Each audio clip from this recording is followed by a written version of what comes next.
આ જે પીપળો છે એ આજથી 5,500 વર્ષ પહેલા પાંડવોના મોટા ભાઈ કહેતા યુધિષ્ઠિર રાજાએ ધર્મરાજાએ વાવેલો આ પીપળે પાણી રડી અને આ પીપળાને વરદાન આપેલું. ચાહે સતયુગમાં, દ્વાપર યુગમાં કે કળિયુગમાં કોઈ પણ મનુષ્ય આવી શ્રદ્ધા અને ભાવનાથી એના પૂર્વજોને, એના પિતૃઓને મનમાં યાદ કરી અને અહીંયા કાર્ય કરી અથવા 3 લોટા પાણી પાસે તો એની 7 પેઢીને મોક્ષ ગતિ મળી જાય. આવે કે તમે 100 વખત કાશી જાઓ અને 1 વખત પ્રાચી આવો.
પીપળો છે એ આજથી 5,500 વર્ષ પહેલા પાંડવોના મોટા ભાઈ કહેતા યુધિષ્ઠિર રાજાએ ધર્મરાજાએ વાવેલો અને પોતાના યોગના બળથી વાવેલું. અહીંયા 5 પાંડવો દ્રૌપદી, કુંતી માતાએ અહીંયા પેલું શ્રાદ્ધ વિધિ કરી પોતાના 100 કરોડ ભાઈનું તર્પણ કર્યું, પિંડદાન કર્યું અને આ પીપળે પાણી રડી અને આ પીપળાને વરદાન આપેલું.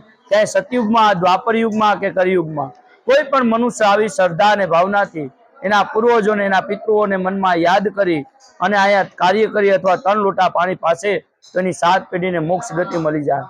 પછી યુદ્ધ પૂરું થયું ત્યારે ગાંધારીએ શ્રાપ દીધો ભગવાન કૃષ્ણને કે હે કૃષ્ણ, તું ધારત તો આ મહાભારતનું યુદ્ધ ન થાત, પણ તે યુદ્ધમાં ભેગા રહી અને મારા 100 કરોડ પુત્રનો નાશ કર્યો, એમ તારા યાદવ કુળનો નાશ થાય. એટલે સોમનાથ ત્રિવેણી ઘાટ કહેવાય. ત્યાં 56 કોટી યાદવો અંદરો અંદર યુદ્ધ કરી અને મૃત્યુ પામ્યા.